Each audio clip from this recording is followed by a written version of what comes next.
And welcome back to the Halftime Report. I'm Bob Pisani. Time for ETF Edge. Space is the place. We've been noting that space tourism company Virgin Galactic has seen its stock skyrocket this year. What's up with that and everything else in this space? Let's talk with Andrew Chanin, who runs the ProcureSpace ETF, the symbol UFO. Get it? Tom Lydon also runs ETF Trends. He's also with us.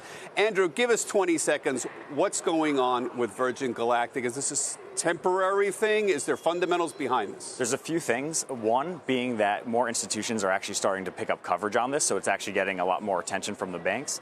Two, a potential short squeeze. And three, a scarcity factor. It's one of the only pure play ways that investors get exposure to space tourism. There is huge interest in space all of a sudden. I have been noting that it's not just Virgin Galactic, but if you look at these communication satellite stocks, we've been talking about Iridium, Maxar, Loral Space. They've all been moving up as well. What's behind the move in the satellite space? There's a large belief that the next wave of growth for the space industry will be coming from broadband internet communication. So with the amount of data that's being generated around the world with many of these new transformational technologies that are relying upon satellites, it's bringing a lot of these names back in play. Tom, It just seems to be the interest level is suddenly there, and it's reached a critical mass in interest with the general investing public. Absolutely. This is more than just Star Wars rides for rich people, for sure. It's the business of space and everything from your GPS to your XM Sirius radio to recent reports of looking down on the Yunnan province in China and seeing CO2 levels go through the roof.